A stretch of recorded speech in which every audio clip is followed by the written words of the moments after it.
Thank you. We fixed that part too. Huh? Thank you, thank you, thank you. Just had to unmute my mic. I was getting a couple things ready, so made sure that you guys could hear the music in the background. Now, we're just waiting for Adam to join in over here as he's getting ready with the last few minutes of the closing trades. Hopefully, you guys had a wonderful Friday. This week has been monsters. There's been trades all over the place, to the downside, to the upside. A couple of companies making out new all-time highs. Walmart, for example, and a couple other companies making out for breaking out for a new 52-week highs, new 52-week lows. Opportunities across the board.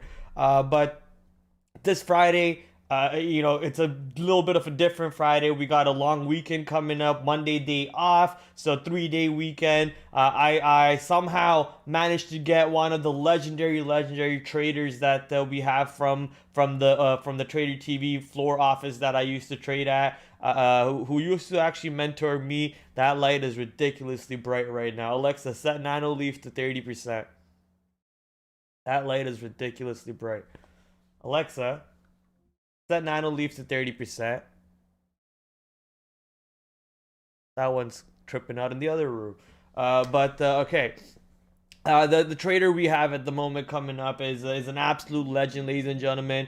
Alexa, stop. Is an absolute legend. Here he is. He's joining us right now. His name is Adam. I was just introducing everybody. So why don't you do it yourself, my friend? How's your day? Who are you? And why are you so special?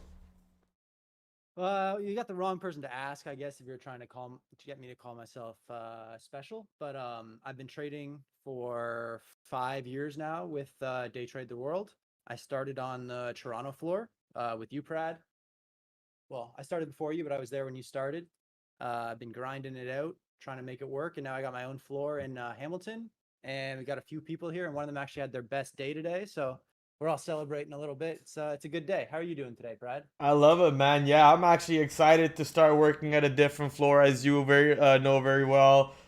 From what Tuesday, I believe, I'm actually getting a couple of things ready. I got logged into my computer today, tried to see if my layout was working and so on. I'm excited, happy for one of your traders over there. I know you had a pretty monster day this week too, so shout out to you. Almost Yep. getting to that shoey. So it Yeah. tells me that you're sizing up, you're getting bigger, and then we're getting to that point where you gotta hit another shoey, and then hey, from there another shoey and another shoey, baby. I love seeing you just keep evolving and evolving, man.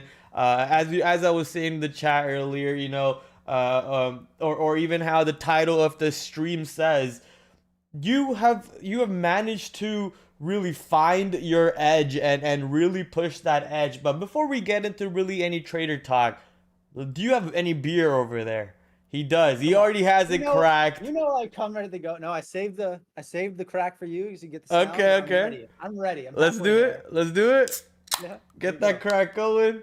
And cheers, my friend. Cheers to you. Cheers to Yeah, cheers to anybody else you, in there man. who's watching the stream. Cheers to my guy. I Let's was there see. when you graduated, man. I was right there Oh, the whole that's way. true. You actually pretty much held my way through it. Let's be real. That graduation, Right. you held me through it. I mean, the first trade that you even threw my way, that was a monster trade. We had so many memories. I was actually, believe it or not, going through all of our messages. Discord is pretty insane. I found every single message from the inception of the time that we messaged each other in 2019, and I was able to find every single message, every single screenshot. Was a good walk down memory lane, and I was able to see your transformation. Not that I don't see it already. I see it every day. We talk to each other, and it was insane to see it. Let's talk about that process, man. It's 5 years in the game, and every so much has changed. Where do you think is the next 5 years for you? Honestly, I would prefer for my next 5 years to just be. I mean, obviously, I'd prefer to be doing better, but I'd prefer to really get a couple of people trained up that are really crushing, hopefully bigger than I am now. That's my goal, I guess. But also just keep hitting the stuff that I'm hitting and just keep sizing it up and stop hitting the stuff I don't make money on. That's always the challenge with trading is to stay strong with yourself and stay away from the stuff that might be exciting, but it's harder to make money on. I was watching ADTX all day today, for example. Didn't trade it. Managed to not trade it, but usually that thing would have sucked me in. The stuff moves. It's hard to stay away. Yeah, good discipline, I guess. Good way to stay away from the money, not money makers, and stick to the ones that do make you money. I mean, you are a great example of someone who really perfected their edge and keeps working at it every single day, and just to see if there's another way to look at it, another way to work on it. What makes you get to it? Some people would be like, hey, I've made X amount of money on the setup. The setup has yet to fail on me. Why would I keep tweaking something that's not broken? But I see that you keep going at it. You keep looking for new edges. You keep looking at new angles to look at the formula and seeing to fit the formula in a better way. What makes you go at that so hard? For me, I found it extremely difficult to find setups or edges where I have any sort of edge to begin with. So once I actually have something that there's that kind of history where you can really feel confident that you're putting on a trade that you might not make money, but it's like a positive expected value trade. I just wanted to keep focusing on those areas and really try to expand them. Like once I really had my little niche, I really wanted to just spread it open and just take advantage of it to its biggest possible extent, really, because otherwise you're not really taking advantage of the work you put in to find that edge in the first place, in my opinion. And they're just so hard to find that it's easier to find one and then just stick with it and just keep trying to expand it or size up on it or however you can make it work, versus trying to get 5 or 6 different edges. I've found it a lot harder to it's hard to make money, man. It's so hard. Yeah, I mean, you don't gotta tell us. We out here struggling. All as warriors in the chat, all as warriors in the Discord servers that we hang out with. Couple of those warriors right now are our old floor buddies that you actually were hanging out with a couple recently. We'll go through that pictures in a bit. But yeah, a couple of those people sent me pictures recently about how they're enjoying the Friday nights. Man, I miss hanging out with those kids. Like you remember back in the day, actually, we didn't really do that much as much hanging out as much as I did with this new batch of trainees. But we had our own thing happening back in the day. It was some good memories. What was your like most memorable thing from working at the HQ? Most memorable thing. It probably had to be the day I graduated. Like I'd hyped it up so much. So in our floor, I'm not sure how many. I'm sure most of these people watch Trader TV live. They understand, but Right. you have to make a certain amount of money to graduate. Back then, it was even harder than it is now because you had to make all that money in 1 month. And I was like halfway there, and it was like December 30th or something. There wasn't that many days left in the month, so I just went for it, and I basically put the whole month on the line, and it worked out. And it just so happened that Sean and Neil and another manager at the time that I guess I won't mention because he's not there now. They were all in a little meeting room, and I just went up and I just threw my hands in the air. I was just so happy. I never thought it was going to happen. So yeah, I'll always remember that day. Big day. Yeah. December 29th, 2017, something like that. Weed That stocks. was the wheat stocks day, right? I remember you telling Weed me stocks. that wheat stocks. Do you remember what specific wheat stock was it? Like Tilray, CGC, or just all of them in general? No, no, no. It would have been some trash. I have a screenshot of it somewhere. I could probably find it before the end of the stream, but it was like micro caps on this exchange in Canada called the CSE, which is like it's kind of like OTC or over the counter stocks, but Canadian. They're all garbage. They pretty much all went bankrupt. But for that year, it was just all volatility. It was beautiful, and a few of us did really well. I love it, man. Yeah, the weed stock days. I remember watching Tilray popping up to that what $400 Yeah. or something crazy, Mhm. and being like, "Oh man, what an opportunity to trade that was." I don't know if I'll ever see an opportunity like that. And then Bro, comes I out was on the DWAC. floor then. I was on the floor then. The price was like $700 to short 100 shares on Tilray then. It was insane. Oh It my was so God, high. the It cost to was borrow you're talking basically about. Yeah, exactly. The cost to Right. borrow 100 shares was like $700. There was nothing like that until HKD. Like it was by far the craziest squeeze I'd seen until HKD. Yeah, HKD was another one too. That man, I wish I had the balls to take that long in the HKD position, honestly, because even 10 shares could have made you some decent amount of chunk of money on that position over there. He had the balls to take DWAC though, I and did, and DWAC DWAC was something. was something. But that one was a keystroke, man. I got Oh, keystroked really? into. I mean, yeah, the Oh, story okay. was. You never told me that part. Yeah, I mean, I threw out four different inverse gateways for my position with auto cancel on, and all four of them filled. And if you look at the timestamps, it's literally seconds apart. Bang, bang, bang, bang. All four inverse gateways give me that fill. I intended to get 100. I end up with 400. Next thing you know, the stock's opening up like, I forget how much, but $40-$50 to the north side was an insane net return overall. It was fun having that winner.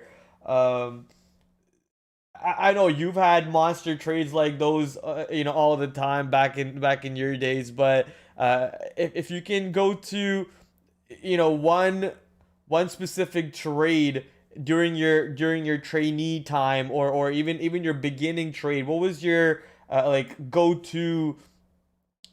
I guess not setup. I don't want to say setup either, because I don't want people to. I don't want you to give away your setup or your overall thing. But what really helped you get past that first plateau that you got to? Like what helped you get over that first plateau? I mean, truthfully, I think a lot of it was that I got lucky. I graduated for a year. It was maybe August 2018, so I'd been trading for 8 months. Maybe in that time, I'd made like enough to live, basically. Like I was running out of money to survive trading. Like I was thinking I might have to get a real job. So it just kind of came down to like I'm just gonna throw bigger size on stuff that I like and see how it goes, because it's make it or don't make it at this point, really. And there was a stock that came out called AUSA. It was a spin-off from some weed stock. But anyways, it IPO'd at like $10 and it closed the day at 80 cents. And I had what is still my best day to now.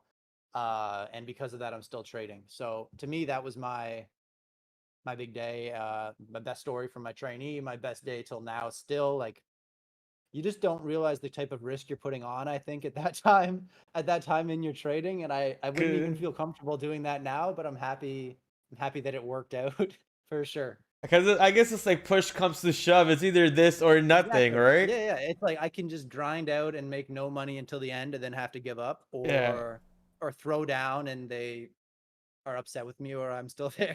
Yeah, exactly. No, I get it, man. I mean, if you think about it, my origin story kind of is in the same way, where I did not have enough money to pay for the bus ticket to come into Yep. trade, and the very next day I hit a trade that you pointed out to me, and it just saves me, brings in $20,000 or whatever it was. So it was monstrous over there.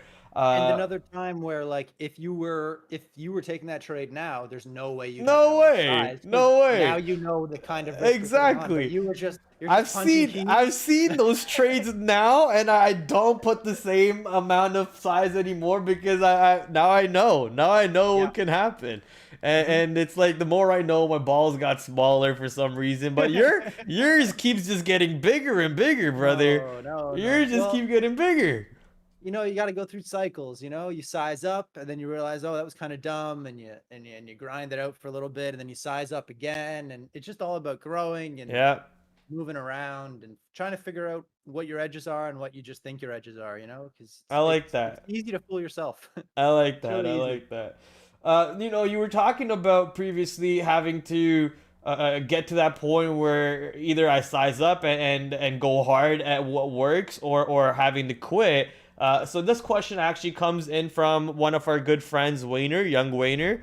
He, Hey. he he wanted to know, like, have you ever thought about quitting in your 5 years of trading? Have you ever thought about quitting? And if you have, it was like what helped you stay? I guess it was that one trade that you just mentioned, right? Yeah, that's probably the closest I've ever actually gotten to quitting, was in that couple month span there, like August to October 2018 or so. It definitely changed my life, I guess. Um, but there's definitely been other times I've been pretty close to quitting. 2019, 2018.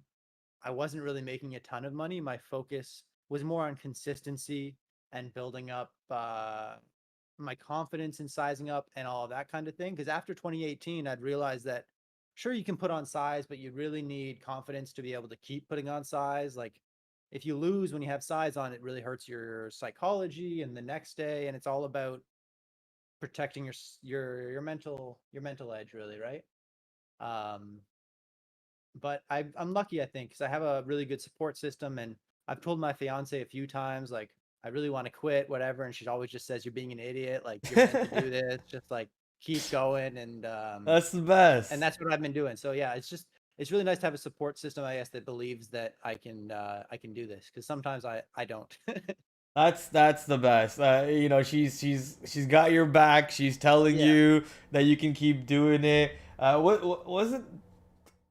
I think I saw this in like some sort of a documentary or a movie recently where his wife or his partner holds his back and she says the same thing. Hey, stop! It was Chris Bumstead. You know who Chris Bumstead is or Bumstead? I'm probably saying it wrong. It's Nope. this absolute beast of a human, Olympian, Mr. Olympia or whatever.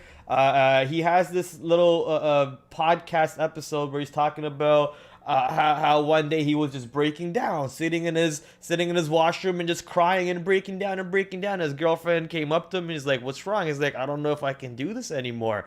All this weight on me to keep making this body, this physique, and the pressure from my family, the parents, the fans. I don't think I keep doing this." And she's like, "That's fine. Cry, just cry, go through it. But Yep. you're the man. You'll wake up tomorrow and you'll start smacking those weights." And I'm sure the same thing happened with you, kind of, where your girl comes up and says, "Cry through it. Wake up tomorrow. You're gonna go and smack that setup through the face Yeah. Exactly. and pay those fees and make yourself the money at the end of the day you need to, right?" Yeah. Yeah. Yeah. Yeah. I Let's pay a lot of uh fees. let's talk about that, the fee part. In your setup, you end up just absolutely donating money to the brokers. How Yeah. do you how do you Absolutely. deal with that mentally? For me, it's got to be part of your edge. You know what I mean? Like in the work you're doing, you have to factor in the fees you're going to pay. And then if it's still plus EV to pay those fees, you got to pay those fees. Right. Um, there's times where you can add liquidity and get paid to trade, and there's times you can't. And it's important to know which is which, I guess. If you're not recording your data and all that type of thing, and you're just paying a ton of fees, it's easy to Just be get losing, I chopped. think, and get chopped and just like you're just doing dumb shit. But if it's part of your strategy or it's just like a high fee market, like if you're trading over the counter stuff in US or Canada's not that cheap, or like Europe, Africa, Asia, they all have much higher fees than the US. And if you're trading those markets, you're going to be paying higher fees no matter what. Yeah, I mean, very well said. Sometimes you just have to deal with the variables that you have under control, and fees or something you just don't have under control. If you gotta pay them, you gotta pay them. You just have to deal Exactly. with them. Yeah. I get it, man, and hopefully one day some of those setups that you trade end up getting cheaper because damn, those setups are lucrative, but it just hurts me on some days where the fees and the amount of money you make or is just absolute flat, and you're just sitting there like, "Oh, I wish I took less size," or "I just wish I didn't trade it today." But Yeah. no, I I guess that's remember. just part of the game. That's just part Yeah, I of the remember game. I used to sit beside you and another guy, and we'd be taking similar ideas, and you guys would be like complaining how much you're down. I'd be like, I paid more than that for fees. Like, what are you Yeah, talking about? yeah, that's true. I remember those days, man. Those days was amazing. Sitting next to you were amazing times and amazing memories. I think the floor, Yeah, losing you and losing the legends that were there, along with the other graduates that were there when you were there. Was a big loss, and obviously a loss to the floor, but a gain for you because you got to open up your own floor. I'll actually give me a second over here, see if I can open up. I can open up, but let me open up these on a second screen so I can pick and oh, the choose boys. the boys, right? So here, I'll go to this picture over here and go to uh Where is it? Oh man, I'm shaved there. This screen instead. Let's go to full screen cam screen. So over here, as you guys can see, this is what the original Day Trade the World floor used to look like before I joined. This right here is Adam, the person who's on call right now. A couple of my buddies are in the call. Look how packed this was. This is before the YouTube show was in there. No, YouTube show was on. YouTube show. This is way after YouTube show. Oh, okay, the YouTube show was still on, but it just wasn't built out as big as this, I guess, because this row is all gone. The back row is all gone. Now it's just the row that you're sitting on and forward. Yeah. Yeah, so that funny. I think I'm the only person in that picture still trading. only person in this picture still trading. I doubt that. I mean, No, professionally, fair. I mean, yeah, okay, that's day trading, bro. very fair. Nobody makes it. That's you sitting right here. Eventually, we both moved up to this corner. This is where I've had those big trades with you, if you remember. So shout out to that Day Trade the World floor trade over a floor. But I'm trying to find a picture. Oh, this is one even older than that. I don't know if you remember this one. Oh, I remember them all. Oh, that's the one I was thinking of. Yeah. So this is before the YouTube show started, for sure. This is before the YouTube show. This is when the show was on a private server. This is before even that started. This is before you graduating. Yeah, that was before I graduated. That's like 2017. Wow, 2017, before you graduating. But that's when they had the private show, the same YouTube show, but the private show. Even before that, that's insane. This is how much of a legend this guy is. Absolute legend. And explain what's going on over here in this picture.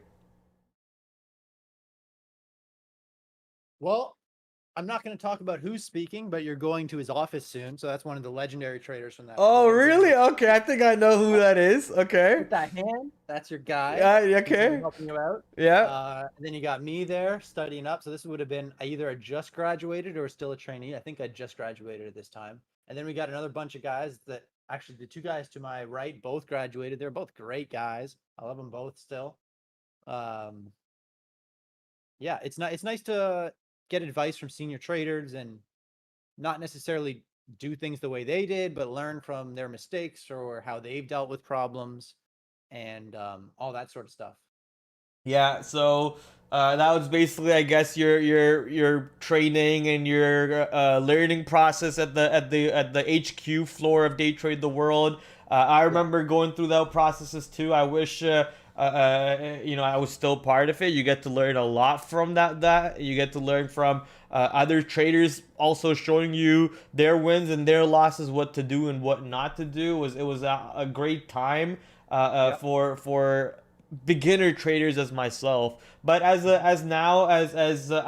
say you're an expert trader now. You're no longer considered a beginner or a novice. So as a more leveled up trader, what do you do to keep growing? Honestly, I haven't been growing that much lately. Like I've just been sizing up on the stuff I'm taking. It's really a consistent effort if you want to keep growing and keep going after new ideas, and it's so exhausting. I've just been trying to stick to what I'm good at and just trying to max that out right now. I probably should be trying to develop new strategies like you're saying, but I only ever really get the energy for that when I'm not making good money. Like once I make good money, it's just like I don't need to find some new idea. I'll just keep hitting what's working, No, fair. No, not necessarily generate new ideas, but I was talking in realm of more of do you listen to podcasts? Do you watch shows about trading, or do you listen to or do you read any specific books, or do you follow any big personalities on Twitter? How do you find yourself getting past where you are right now, that help you get past where you are right now to the next level, the next 5 years, the next 10 years, the next 15 years? What do you think gets you there?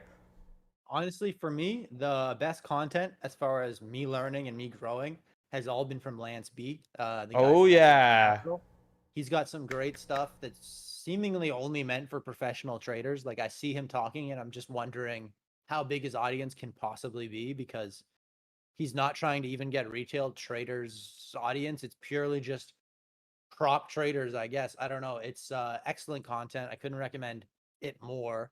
I've watched almost everything he's released multiple times. I think his right side of the V concept is possibly the most important concept as a day trader, especially with understanding your edge and understanding where your edge comes from.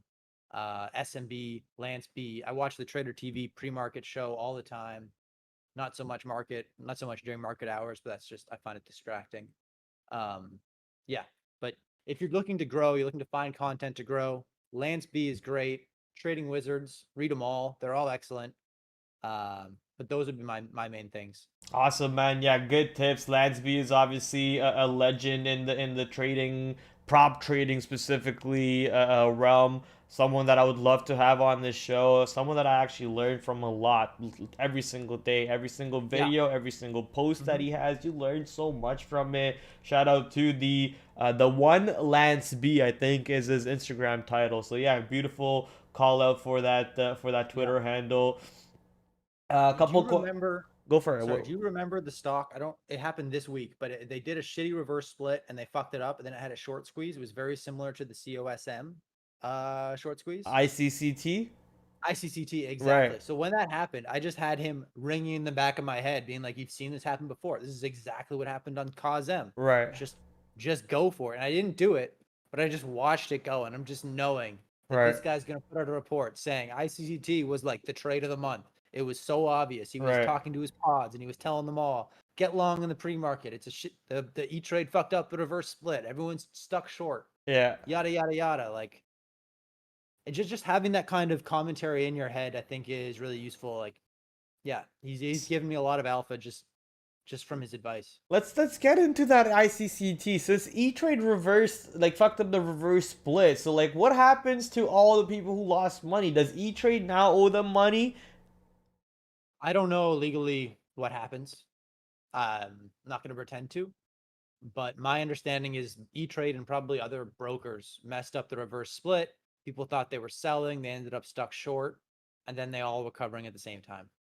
That's crazy because I would think E Trade needs to owe them money. Obviously, yeah, I don't know the rules and how it works either. I'm not gonna act like I do, but the right thing, the lawful thing, the justice thing is obviously E Trade needs to pay all the short sellers over here who got trapped. It's not their fault, and all the long trades still need to get paid out their wins because they traded the game properly the way they were supposed to trade the game, and the only person who needs to take those losses E Trade. But obviously, we know that's not how the game works in in the big business world. We've seen that happen multiple times. Sadly, that's not how it goes. Have you ever thought about life after trading? Like what is after trading for Adam? You know what's funny? I don't ever really think about it, but people ask me about it all the time. They're like, Right. "What are you gonna do if trading falls apart?" And I don't really ever have an answer. I always just kind of hope a bank will hire me to do something. I don't know. I before I started trading, I did like trade support type stuff. So either I retire rich and I'm done forever, or I go into trade support probably, because I really Right. enjoyed doing that. Like understanding fixed messages and the back end of trading and all of that, I really found interesting. And it probably impacts the way I trade too. Like I'm very into market microstructure and stuff that a lot of people, their eyes kind of glaze over when I start talking about with trading. But that's kind of the way that I approach trading, is on a very granular market microstructure level. Yeah, that's actually I guess a fair point. I mean, you are an absolute nerd when it comes to those Yeah, gateways and absolutely. those things. We love you for that too, because without you, we would not have known half of these gateways and half of these things that happen. It's your Yeah. ability to just suck up that information, and then not just suck it up, but also put into work. You put it to use and you test it. You trial it, error yourself, and you educate others too, which is three forms of learning something, and absolutely learning it to the best form. So shout out to you. Neil has actually given you the shout out recently when I was Yes. still working for them. I forget what was it on my episode with them on the after hours when Neil and I was we're talking to each other, and I was hosting the after hours. He was giving you the shout out. He just didn't Yeah. say the name out there. So yeah, man, you deserve all the praise for that. Your knowledge of Gateway is by far second to none. Period. Yeah, as far as North American traders in Day Trade the World, I think I'm definitely in like the top three as far as understanding of our order types that we have access to and all of that. But it was also my job previously to explain to managers what our order types were. So I just had that starting out before I even really started trading. Not only were are you number one or number two, but sometimes when they used to show on Trader TV Live, they used to show top traders around the world on Day Trade the World. Sometimes you would actually be on that list. Oh, People for just sure. wouldn't know, and you would be on that list. And Adam would message me on the side, be like, "That's me on that list right there." I'd be like, "Oh, this guy over here, really, this guy's on that list. Ooh, that's my boy." At least I could say that's my boy. A little bit of jealousy comes in. It's like, that's not me on that list, but I'm happy that you got on there. You were actually one of the biggest advocates of telling me to size up, get your buying Mhm. power, because in prop Yep. firms, that is your goal. You want to get to as big buying power as you can, so you can start flexing on some of these in-house setups that I don't want to get deeper about, because those are in-house setups Yeah. obviously, but A getting lot that of yeah. buying power and so on. How did you like crack that code? Because that code was so perfect that people now even follow that recipe, not just in Day Trade the World, but also in other prop firms. Just crank up your buying power, crank up your buying power. I got lucky. You know what I mean? I started from the back office, so when I came to the floor, I'd already been to the bars with the traders for like a couple of years. So that's what they all told me to do. Like Greg, for example, one of the first things he ever told me was just like, if you make money and you're doing well, ask for more buying power. Just keep asking for more buying power, because all they're gonna do is say no. You know what I mean? They're Right. not gonna fire you. So I did, and I just kept sizing up when stuff I could size up was there, and I kept going like that. Because yeah, a lot of our strategies, you're trying to get basis point returns, right? We're not even talking in percentages. We're talking like 25 basis points, 50 basis points. So it's all about how much buying power you have and how to control your risk, because you're not making that much percentage return in the first place. Yeah, people, talk to me about percentages, and I try to give them percentages, and they're like, "What is that?" Oh, I'm like, "Yeah, but you're Yeah. not understanding, It's all how the about game consistency. works here. It's a different game. It's a different, and it's also just these specific setups, these couple setups here and there, but their percentages can also come back in when you're trading like these Momo R2R trades or whatever. Then you could talk about Yep. percentages or whatever, but obviously those percentages don't sound as good when it comes to options and whatnot. So that's all craziness over there. Let's go back to another quick little fun segment over here. This is back when your office was first being built. I see, obviously, your office right now looks much better. You got gaming chairs in the back, four screen setups. That person over there on that desk has like, what's that? Vodka, Skull vodka, and $100 bill and a $10 bill. I would have robbed that person if it's not your setup already. So I'm kind of a collector. Oh, it's your setup. Okay, that's why no one's robbed it. They're called radar notes. So the serial numbers are the same backwards and forwards. You can't really tell. It's very rare. They're Oh, hard to find. okay. They're not worth anything, but they're hard to find. I'm kind of Not a worth number. anything now, but what if the world ends?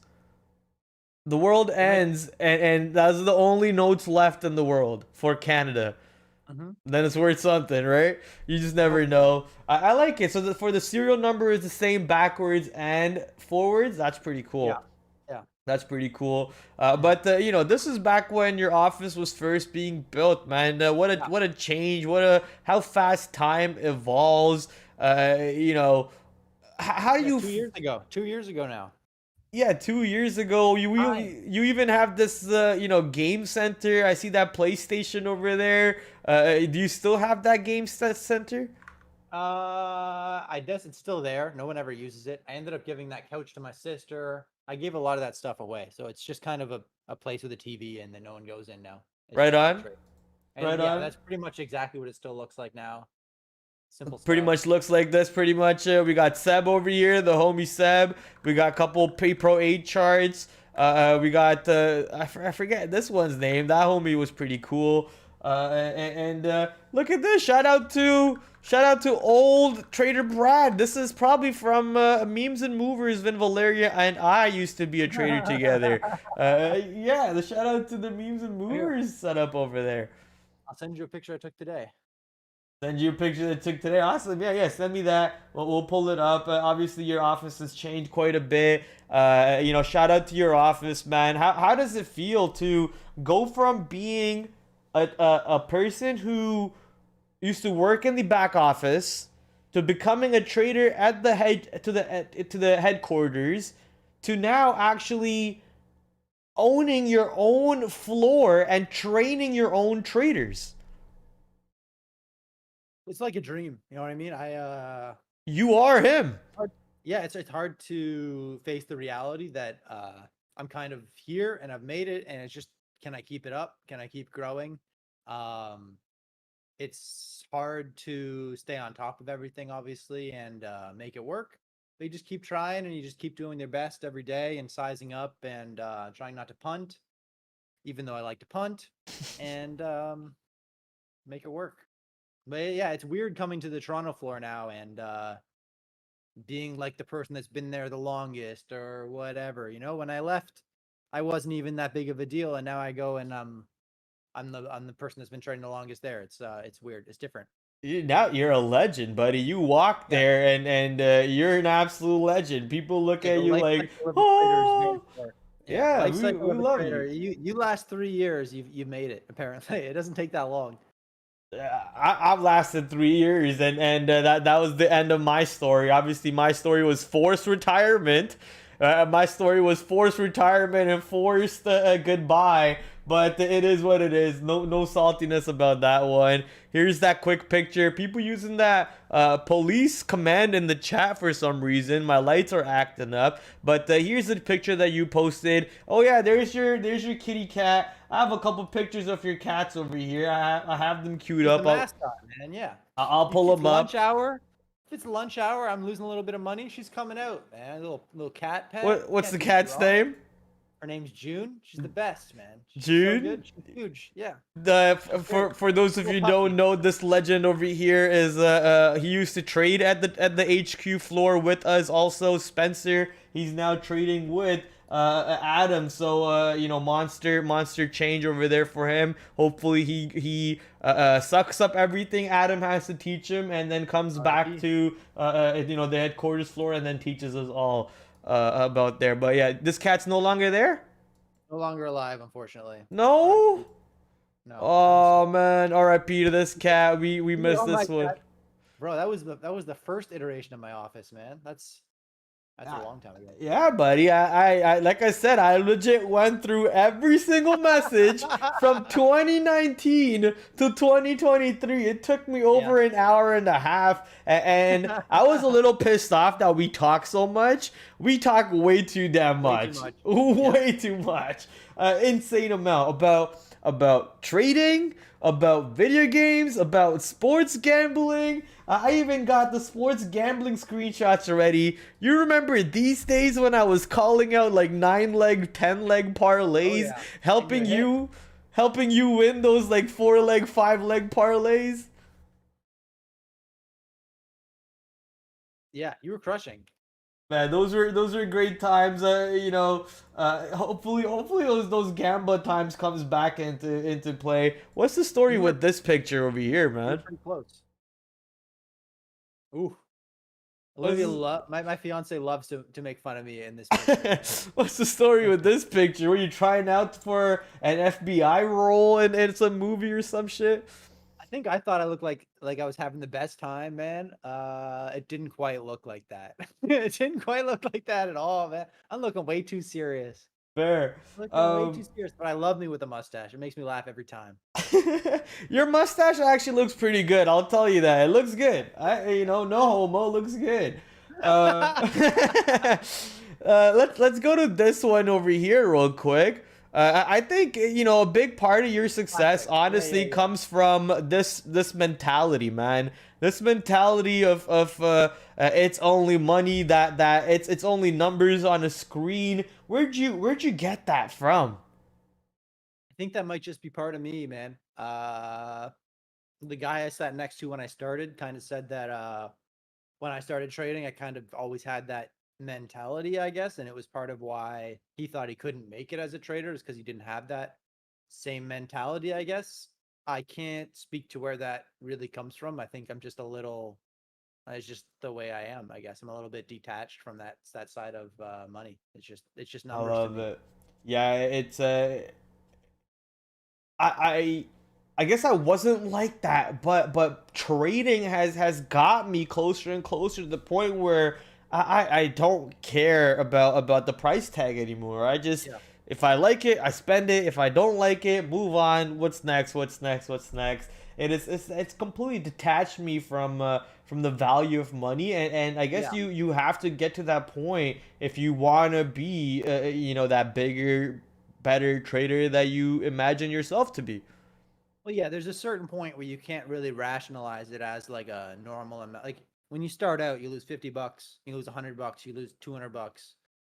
That's a normal amount of money to lose. You start losing like monthly paychecks of people, it becomes a different toll on you emotionally, I guess. Like, and even for me, like, sure, I'm detached from it, but that also hurts to the downside. You know what I mean? Like, it doesn't really hurt me as much to lose, I think, as it does for other people. So sometimes I'll hold on to my losers for way too long. You know what I mean? It's a difficult balance.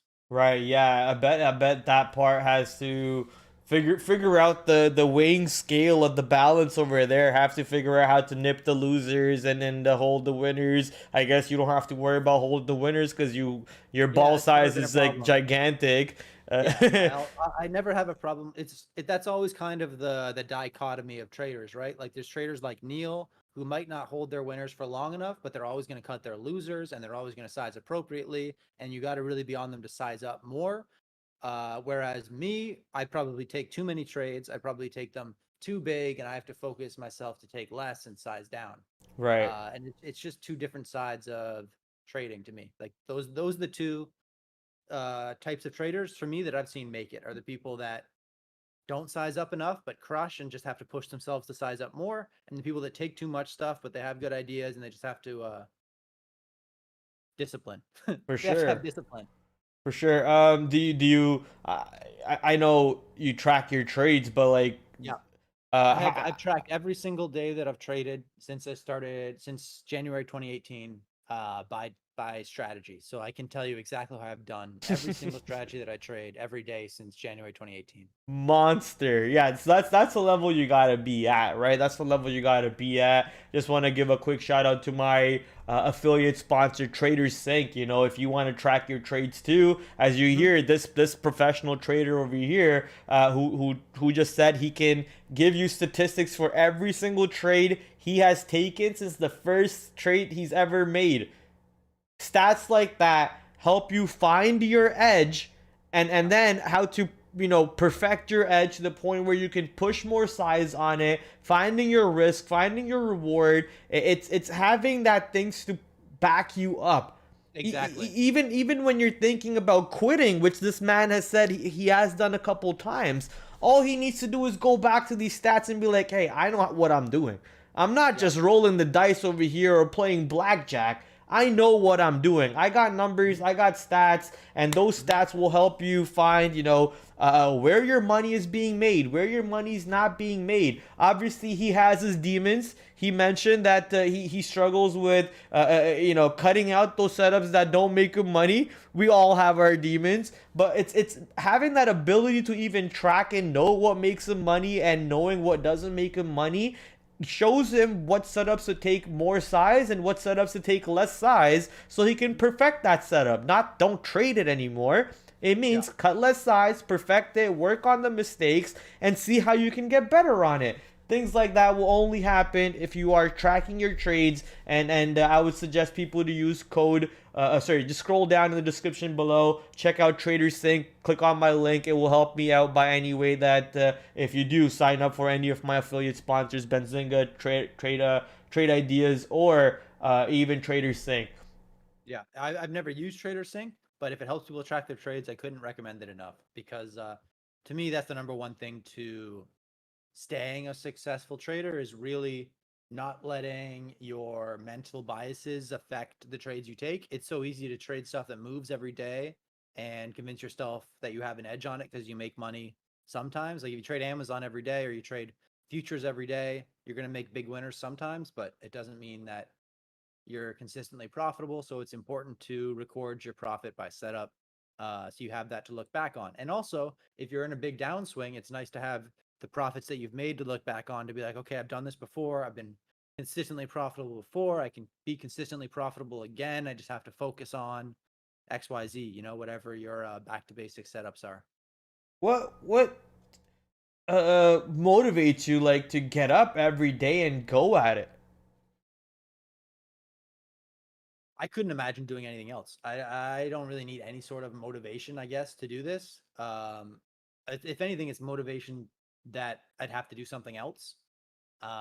Because I couldn't imagine myself being any happier doing anything else. I get to set my own hours. I get to just chill here. If I want to watch a baseball game at 1:30, I'll just throw it on You and get to just be play hanging with out. your cat every second of the Exactly. day. I can Yeah. pet my cat. I can talk to my boys over here. I can go to Wendy's. Like I'm just hanging out. I'm just sitting in front of a keyboard, gambling. What's Yeah. better? It's not gambling. Let's not use that word. You're gonna I, get some people going. I consider it gambling. I don't care. Yeah, I'll yeah. play cat fight all day. Goliath tattoo. I like that shirt. Goliath Oh yeah. tattoo. Shout out to Goliath Tattoo.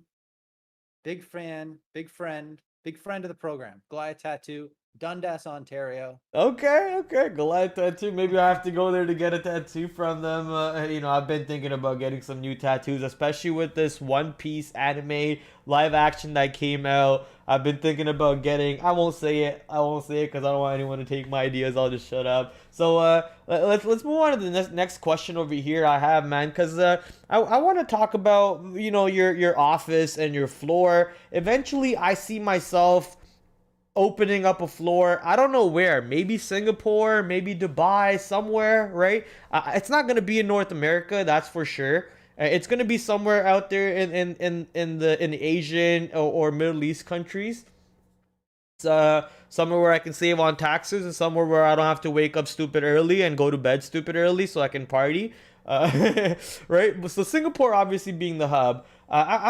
Circling back to the whole idea of opening up an office or opening up your own trading floor.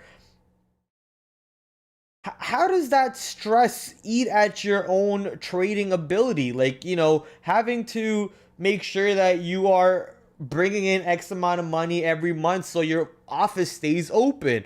And having to compensate for other traders on your floor's losses so your office stays open and vice all these other external stress that you don't have to put upon yourself if you were still a trader at the HQ, obviously getting a lot less percentage than you are getting at the moment, but all that stress that you don't have to worry about being a trader who just cares about trading. But now that you have a floor, you have to kind of babysit other traders. How does that added stress affect your trading? So as far as the stress from the rent, I guess, of the office, I'm lucky enough that my fiance, if I'm not making any money, can cover all of our personal bills. So This would be the only bill I have to cover, so I can live with that. As far as the trainee aspect or the traders other than me on the floor aspect, um, luckily I haven't really had any big traders blow up on me yet, so the losses have been relatively small. Oh, in that Um, case, do you want to come? You want me to come trade for you? Change that equation real quick. Bro, I offered it to you, man. You could have came. You know? Yeah, Maybe it's I'm the next floor. Maybe I'm the maybe next next floor. time. Yeah. um, but yeah, it's mostly just been trainees. So what I make or lose is really all that matters as far as the overall profitability of the office. Because the Toronto floor is a lot more about hiring, and they're all about a lot of trainees. It's just me here. It's I don't it's really more have the about having people sitting on the show. yeah. People They look want a like they're backdrop. trading a Yeah, they want backdrop. some They need extras. people to be sitting in the chairs from 9 o'clock to 11 o'clock, so it looks like they're running a professional trading floor, so they can sell the dream. Sure, but like they still put the effort into those trainees, and those Right? They trainees do. want I they mean, want to they put become effort into successful me, and traders. I So they're can't deny still that. yeah, they're still trying their best, but that's not really what I can achieve here. It's just me. So I try to maybe have a very small amount of people, maybe 4 or 5, in addition to myself, and really make sure that they're consistent. I have a few edges that I can share with them, and that I've had good success in getting people profitable with, that are relatively simple to implement, which has been great. I've graduated almost every trader that I've put live like that. Maybe one guy didn't graduate at a 4 or 5, so I have a very good track record of getting people profitable. And then it's just a battle of, can they stay profitable? Can they avoid trading stuff that they're losing on? Um, that sort of thing. Like the profitability of my trainees has never been a huge deal, because I basically just make or lose so much money that it's just about how much money I make or lose every day.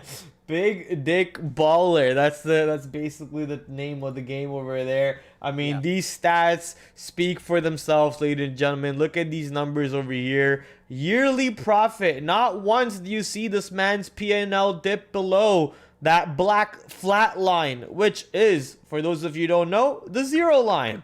Every other day he is, I mean, obviously this month in 2019, right when it was getting a little boring, and then the market picks up and bang goes Adam along with the PNL. Yeah. 2020, this man went a little crazy. I don't know what happened in 2020 over there. I guess that COVID was happened, COVID. bro. I was joking. COVID Hey, happened. I was joking. I was joking. Okay, come on. We all know what happened in 2020, You know, I'd right? never catch that. 2020. I don't know what happened in 2020 over here at all for this PNL to show up. But No, all jokes aside. if you look, you know what I was talking about earlier about 2018? Like I was just like not making any money. You can see that low blue line there that he was showing. That's my 2018, right? I didn't do nothing for so That's a long. pretty long flat line. Yeah, I I said, see fuck it, that. I'm putting on risk, and that's the reason I'm still here. This jump there into the end, that's why I'm still trading. Right on, man. Right on. Yeah, people are saying nice curves. Yeah, those curves are more beautiful than the They're curves on much a better now, woman. I promise. Now, I'm telling you, those curves are beautiful, more beautiful than the one on a woman, especially on a beautiful woman. The curves on a beautiful woman, great. But the curves that I'm watching on this chart, they just turn me on, man. I wish this is where I am. Your 2018 curve line is where I am at.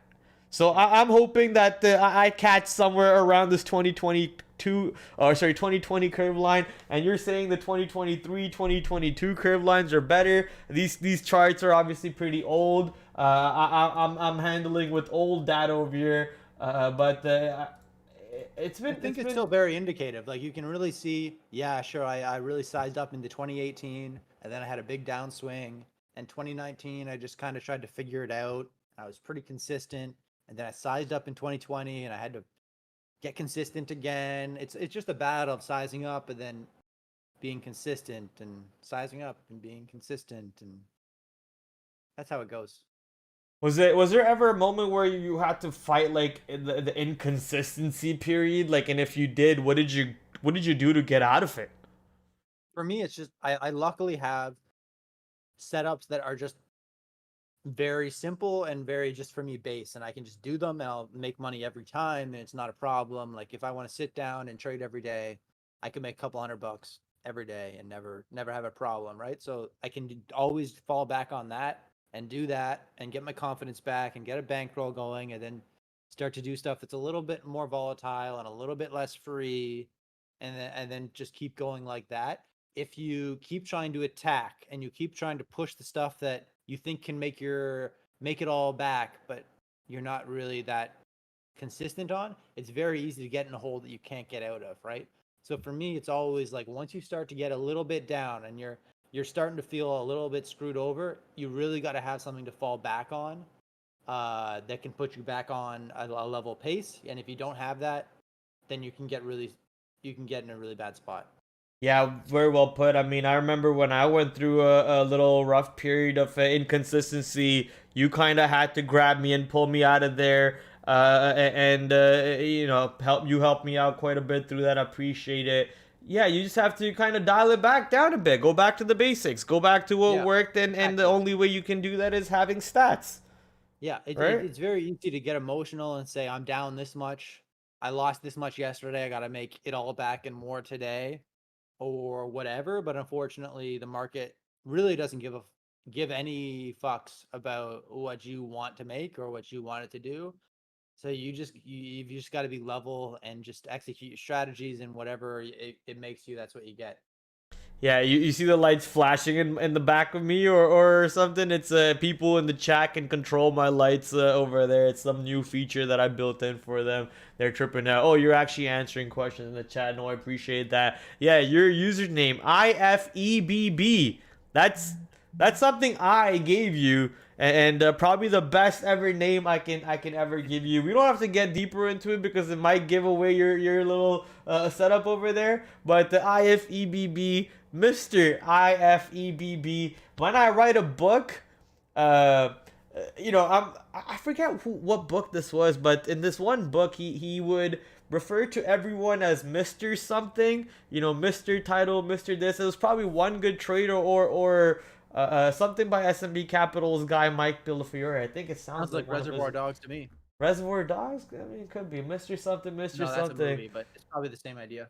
But yeah, you would be Mr. IFEBB for sure. And then we have a couple other names in there. Let's get to a couple fun questions over here because, obviously you're drinking something completely different at the moment. But I have a picture from way back in the day of you drinking Bone Shaker. And I also have another one of you drinking. Oh, that's the cup. Oh, okay. I thought it was a vodka Bone Shaker. Bone Shaker. So is that your favorite? My favorite. Yeah. My favorite IP. It's the bar that we used to go to, that we don't really go to anymore because it's exceptionally dirty.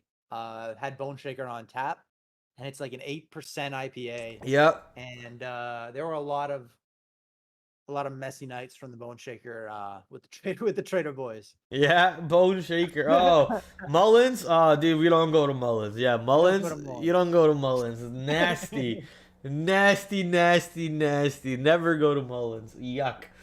Um, what's the story with this one, bro? Why are you standing on top of a car?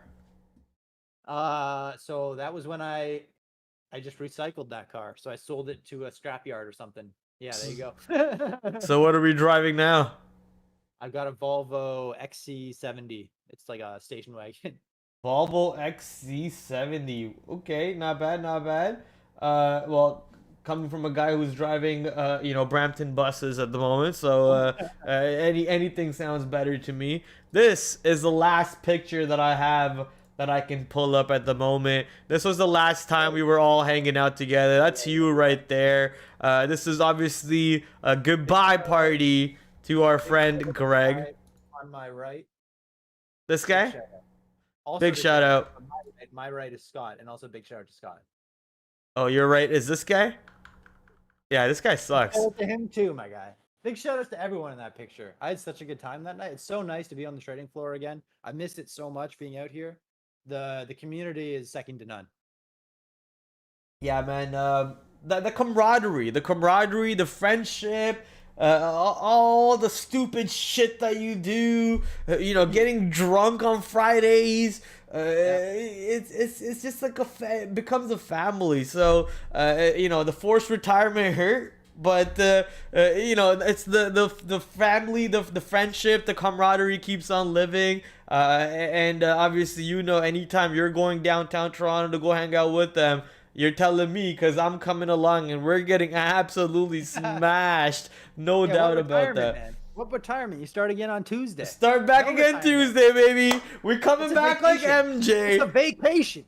We come. That's true. Yeah, forced vacation. Forced vacation. My vacation was good. Look, my forced vacation was tons of junk food, tons of. Oh, you're even seeing THC over here. Don't look at that one. Tons of junk food, tons of alcohol. I had lots of fun in my forced vacation. You can probably see I gained a lot of weight back. So it's time to start working out again. Time to start hitting the gym. Time to start hitting those trades. I can't wait, man. Tuesday's gonna be great. What would you say as soon as I get back to trading Tuesday? Kind of take it easy or just balls to walls? Fuck it. I wouldn't go straight balls to the wall. You don't want to dig yourself a hole right off the bat that you got to dig yourself out of. That's just gonna put you down emotionally. So I would just stick to whatever they want you to stick to. I don't know what they're gonna teach you. Right. And then do whatever you used to. I mean, you're coming into the market right at the best time. I mean, September to February is traditionally where I make almost all my money. So just hit it. You got quad witching coming up soon, and then you got 2 more rebalances before the end of the year. You're gonna be in a spot where people are hitting size. You're ready to go. Yeah, man, I can't wait. You said something pretty important there about like my best time to make money September to February, but what's your opinion about what just happened this summer? This summer was insane. Summer's been amazing. Yeah. As far as traditions go, it's been a traditionally untraditional summer because since late July, it's just been insane and so volatile and so good and so heavy volume. Not that liquid, but heavy volume. And it's been great. So that's why they're just trends, right? Like traditionally the summer sucks, but this summer's been great. And to be honest, last summer wasn't bad either. It kind of picked up around this time, I think, last summer. So maybe summer's a little bit better than usual. I guess we'll see. Yeah, I mean, fingers crossed. I don't want to see a bad summer because this summer was too good, and I didn't really get to trade it properly this summer. So fingers crossed. Hopefully, we don't get a bad summer. Keep it hot, baby. Keep the market hot. That's what we want. Keep it hot. Keep it frothy. Keep the money flowing in because that keeps us happy. Summer 2023 rock, says chat. Oracle Oyama changed. Oh, you're just changing the colors to pink. Why are you changing it to pink, bro? Come on. Why pink? How to work rebalances, says Oreka. How to work? I mean, you sometimes depending on who you work with, who you don't work with. You might get some information. You might not get some information. It just depends on the type of trader you are. And if you're just a trader who's sitting at home and you're just a retail trader, then sadly, that's just something that you have to deal with. They just don't have that information unless you pay for it through some source or something. That's a whole different conversation for a different video or so. I would say so. But here's a question that I want to go to. Greg has always been anti-gaming when it comes to trading, but I think based on our conversations with you on StarCraft, you said if anyone can play StarCraft at the highest level of StarCraft, they can translate that into trading. Yeah, I stand by that 100%. And not even just StarCraft, but really any single player video game where like you got to really use your keyboard. Single player, not multiplayer? No, it's got to be. I mean, Like multiplayer. not like Valorant FPS or nothing. You can't be on a team. Oh, it can't be like a FPS. Okay. No. So like Trading, RTS. For me, trading is all about solo sports. You know what I mean? Like Right. if you're a good tennis player, if you're a good goalie, if you're a good pitcher, if you're a good runner. But what if it's tennis duos? It's got to be tennis single. I mean, I think if you're good at tennis, you're good at tennis. I don't really know. I Okay. can't play tennis. But Okay. to me, traditionally, from what I've seen, people that are good at solo sports do a lot better at trading because they're used to their results depending on how they do. Whereas if you play a lot of sports with the mostly team sports, it's easy for you to say, I didn't play great, but like It's we because all of this lost, guy, because of that guy, right? Like because of this you can guy. blame it Yeah. on so many people. It's all about being used to blaming the stuff on yourself and being used to taking accountability for, I guess chess is the same way. Being used to taking accountability for that, learning from that for the next time. And then StarCraft, especially for how we trade, it's gotten me so good at my keyboard. Like Control Shift F4 isn't a big deal for me, but like I'm telling Yeah. trainees to set up their keyboard like that, and they They're look struggling. like I'm an alien because I'm just used to doing all these weird keyboard combos from playing too much StarCraft. Oh, that's hilarious. That's hilarious. Yeah, man. I remember, trading some of the trainees at the Trader TV live floor or Day Trade the World HQ floor. Sorry. And I would tell them you need to get better at using the modifiers. You can't have F1 buy and F2 sell. It's the worst way to do it because you're not optimizing your keyboard. And they would look at me like, you little nerd gamer, get a life. I have a girlfriend. I'm like, bro, what does that have to do with anything? Like, what? What does that have to do with? I'm telling you how to make money over here. You're bringing in girlfriends and gaming. Like, I'm just trying to help you. But eventually they learn. They learn to know what to do and what not to do. Obviously, this only matters if you are a trader with hotkeys and not if you're a trader with like a mobile app or whatever, right? You've got to really care about the market microstructure to fill up your keyboard. But Yeah. for people like you or me and Neil, like we fill up our keyboard. It's funny, Yeah. like the trainee that or the trader that just came to my floor, Spencer. He was telling me how he set up his keyboard, and I was like, "Oh, that's like how I set up my keyboard." He was like, "Yeah, Prod told me to set it up this way." I was like, "Okay, I told Prod to set it up that way." Exactly. Dude, he was that guy before with the F1, F2. And I'd be like, you're not doing that no more. Can't pause that shit right now. No, good conversation on gateways and stuff because recently one of my comments on YouTube came in. It's like people don't really talk about gateways. People really don't talk about keyboard optimization and stuff, or even how to send an order. So something for me to dive deeper into with this new venture that I'm going in with this YouTube channel. And The and thing is, I don't know if there's an audience for that. Like from my yeah, experience, the audience for that is nobody. Like yeah, fair. you're gonna be talking to like 10 people, and they're all Fine, gonna find that fine. information on their That's fine. I'll help those 10 people, and then I'll make the videos for those 1,000 people Man, videos I'll be too. there with you. Like I'll teach Yeah, anybody market. Like I'm there with you to lit market microstructure in the U.S. I'd be very down to help you any yeah, way man. any way you need. Teaching is learning, so that's Yeah. the way to go. You obviously work for a prop firm, Day Trade the World, right? Your Yep. office is through the Day Trade the World franchise. Yep. Did you hear about this My Forex funds? I haven't. No. What's going on Dude, there? this company called My Forex Funds recently got all their funds absolutely frozen, and their forex futures, CFD prop firms and so on. Wow. It's scary what's happening. There's so many of these CFD prop firms out there, like Surge Trader, which is another. In my opinion, Surge Trader is a fucking scam. Be careful. Don't use Surge Trader. Okay, period. But these prop firms are spinning up every single day, and they're just trying to get as much people to sign up with them. It's how lucky are we with Day Trade the World? It's actual direct market access, going to real markets. Talk about that a bit. I couldn't be more blessed. Yeah, to be located in Toronto where this firm is. So when I graduated university, I wanted to be in finance so bad.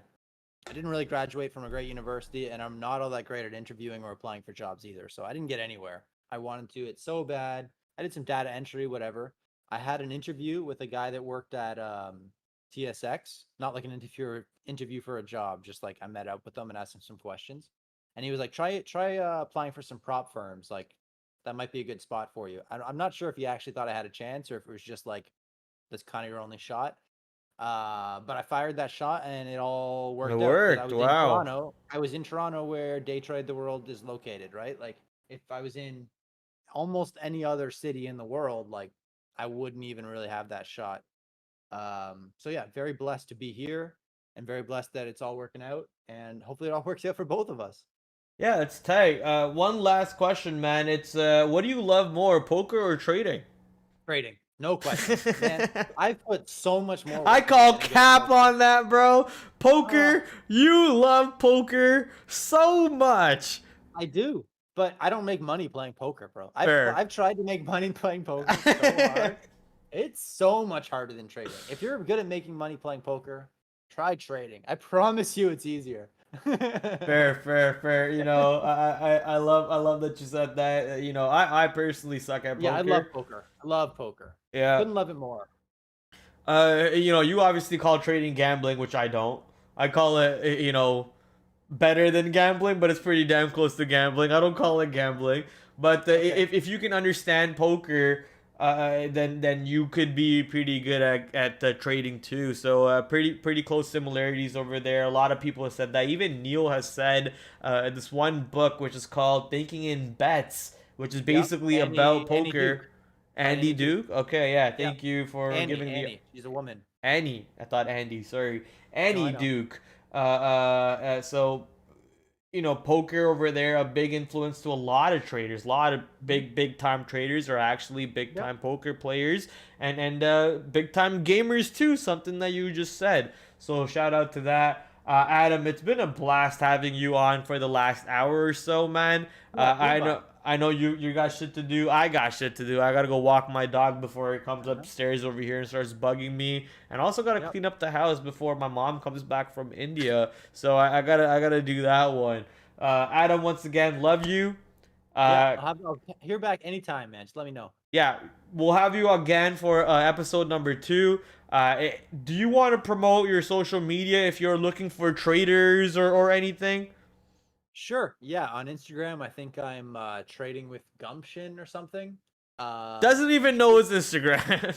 I know. Yeah. I'm not on my Instagram that much, but I'm pretty sure that's what it is. Send me a message there if you're in the Hamilton or Burlington, Ontario area, I guess. Yeah. I'm always looking for a couple more people. How can they send you a shout out through Instagram? That's DM me. perfect. Yeah. Just DM Yeah. me on Instagram. Easy. So guys, there you go. Trading with Gumption. Trading with Gumption. Gumption. Trading with Gumption. If you are in the Hamilton, Ontario, Toronto, Ontario area, I don't know if you want to apply if you're from Brampton because it'll take you 3 goddamn hours I wouldn't to go recommend there. it. I wouldn't recommend it. Yeah, I have Exactly. people apply from Brampton and that area all the time, and I do everything I can to tell them not to try because the commute's insane. And if they really fight me, I'll let them try, and it's still insane, and they usually give up pretty quick. But if I can Yeah. comment on one thing in the chat, Neil is the best. Neil Neil's the best. is by far the best, no doubt about Yeah. that. Can I The tell one story real quick? Go for it, brother. All right. So I started off in the back office for this company, right? And then I convinced them to let me trade. My first day live, it's like 9:45, and I lose 10x my risk. And I talked to Neil, and he's like, "All right, no problem." And then the next day, I come in, it's like 8:30, 8:45. Nobody else is there. I probably lose 25 or 30 times my daily risk. And I just sit beside Neil, This and is he your doesn't second even give day a shit. live? Yeah, my second day live, I think I was down like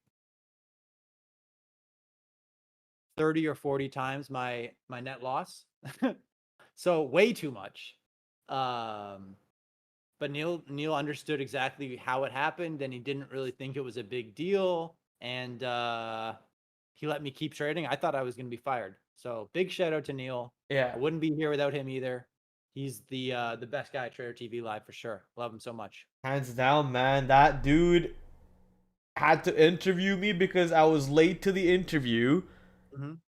He interviewed me, still gave me a shot, said, that kid is so honest, whatever, blah, blah, blah, blah, blah. Still gave me a shot. And honestly, right now, I would not be trading at this new Day Trade the World office if it Yep. wasn't for Neil because other people on that show were trying to block my transfer. but because of Neil, we got through that gateway. So let's go, man. Neil is by far the legend. We love Neil over there. Neil is absolutely a beauty, period. So thank you, Neil, for everything. One day I'm gonna have him on the show, no doubt. One day I'm gonna have him on the show. Neil is so nice. Probably be on Trader TV soon too. That'll probably happen eventually. You are? I mean, eventually, probably. Why not? Let's go. So there you go. The next Adam appearance will probably be on either here or on the Trader TV Live 4 o'clock Friday episodes that they do that I started for them, right? Yeah, but if Neil does one, I might be on it. If Neil does one, he said he's gonna be on it. So keep a lookout for this one. This guy, ladies and gentlemen, 34 consecutive green months before he saw his first red. 34. Think about that number. Are you gonna pull up a chart? Yeah, pull up 3 years. Pull up a chart. Okay. I just wanted to find the dates. Dude, so 34 green months in a row, guys. Think about how many months are in a year, and think about how many months or how many years 34 is. 34 green months in a row. Yeah, August 2019 to May 2022. No losing months. So blessed. So blessed. It's easier on your psychology when you're that consistent, man. I can't take losing months. I really can't. Look at that. That's the track record. That's the numbers. That's the level you want to achieve. Mr. Consistency himself. That's not his name. His name is Mr. IFEBB. But for this wrap up, we shall call him Mr. Consistent. Thank you, Adam, for coming on tonight. Appreciate the love. Appreciate the support that the chat has showed this man. And hopefully we all got to learn something. And episode number 2, we'll dive deeper into this guy's head, into his head and his brain. It's a scary place to be. Scary place to be. Nah, but it's a beautiful place to be. Guys, until then, peace out. Have a great weekend. Real quick, I'm going to be posting a couple of videos over the weekend. I'm going to be posting a video about a prop fund account, Surge Trader scam, and my Forex fund scam, and other prop firms that are good, like Day Trade the World, Trade the Pool. So watch out for that video. I'm gonna record it tomorrow and I'm gonna post it tomorrow. My first ever offline video, non-live video. So the editing is gonna be absolute atrocious, but I'll try what I can do. Please go ahead and watch that. Stay tuned for that. Everything else, blah blah blah blah blah. Hit that like, hit that subscribe. Help me out with the algorithm. See you guys on Tuesday. Have a great long weekend. Ciao, ciao, ciao. See ya.